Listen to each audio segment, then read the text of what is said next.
sure people will arrive late, but we have a little bit of trivia to go through anyway. How many people were here yesterday? Good heavens. Well, it doesn't matter because we're not going to repeat ourselves. If anybody who was here yesterday is burning to acquire the software for the time wave, I still have 3 order blanks left. So I don't know how you can struggle over them or something. Do you need one? Here it is. Anybody else? There's one, and here's the last one. I'm sort of short on all my propaganda here. There are probably enough of these so that most people and some couples can have them. This is just my schedule for the rest of the year and next. If any of you are interested in the botanical project, there's just a few of these descriptors left of botanical dimensions, so we'll pass these as far as they'll go. Why don't we start them at the back of the room so there's an element of fairness and all this. Does somebody want to come up and start these up from the back? And then more appropriately to today's subject,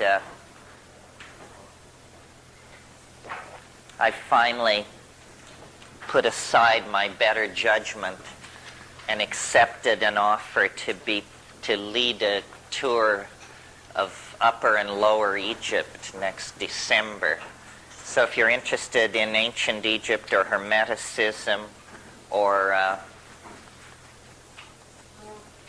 the grotesque humor that arises from watching people from Southern California cavort in the shadow of the Great Pyramid, then you won't want to miss this one.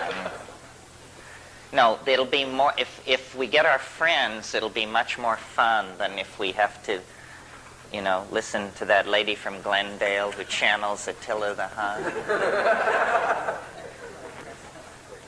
I hope she's not listening.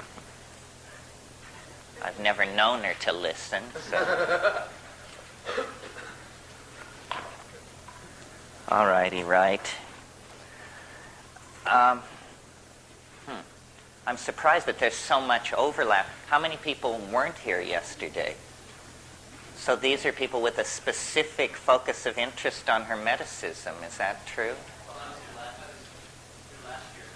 Uh-huh. Oh, so you didn't need that again, right? Well,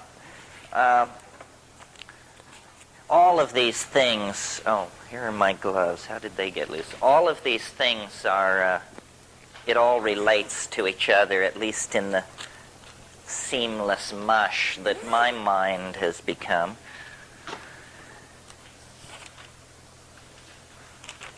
Okay, is there anything left over then from yesterday that anybody over the course of 16 hours is burning to?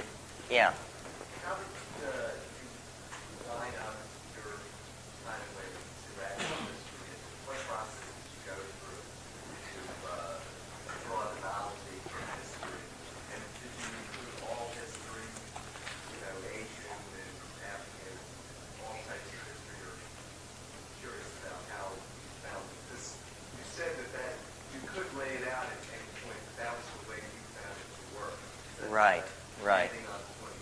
Right.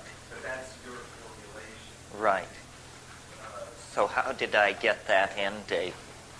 Well, it was interesting. I realized lying in bed last night going over the day that I hadn't really discussed the correlations, the exterior support for the 2012 date.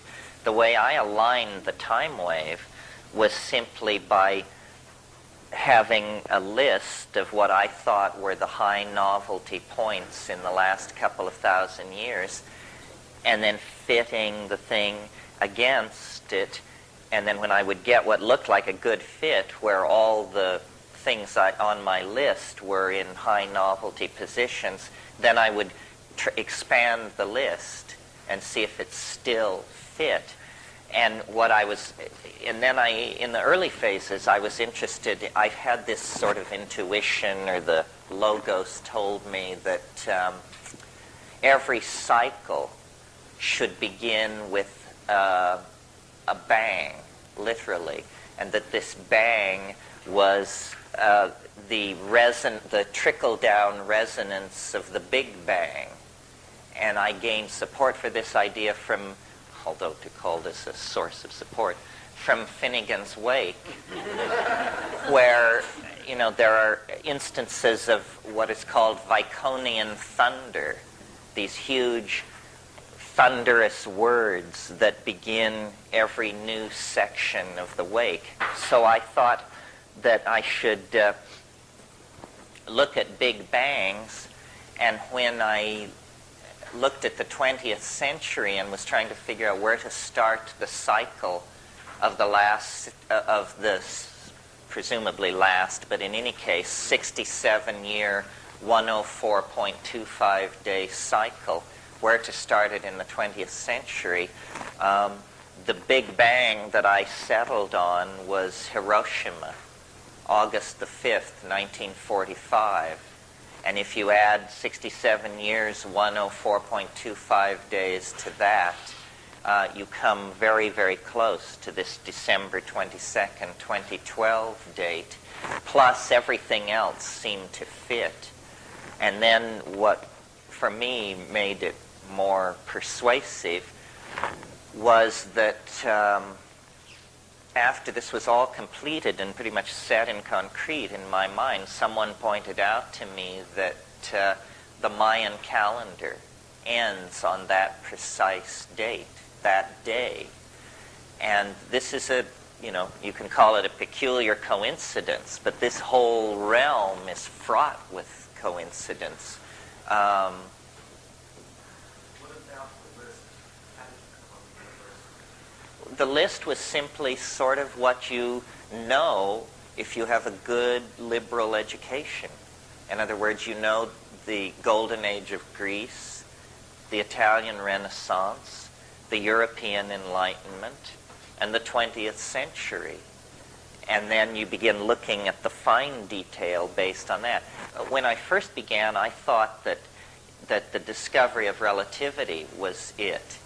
But that would have made the grand finale occur in 1973.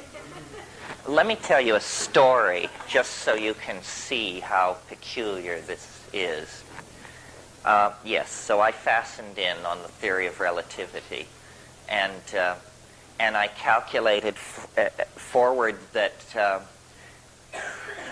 to try and find the end date, and it ended on the winter solstice of 1973, and I thought that was moderately interesting. It was when you propagated it forward 2 of these 384-day things.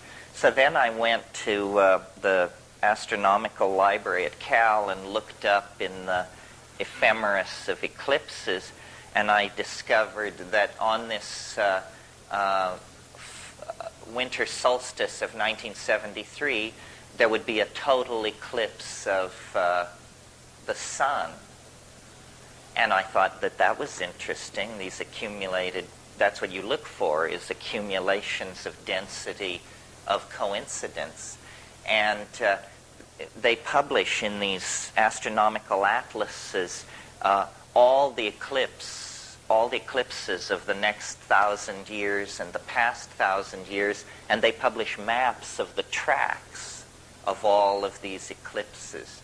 So I looked up the track of the eclipse of December 22nd, 1973, and it started, I think, out in the Pacific Ocean somewhere.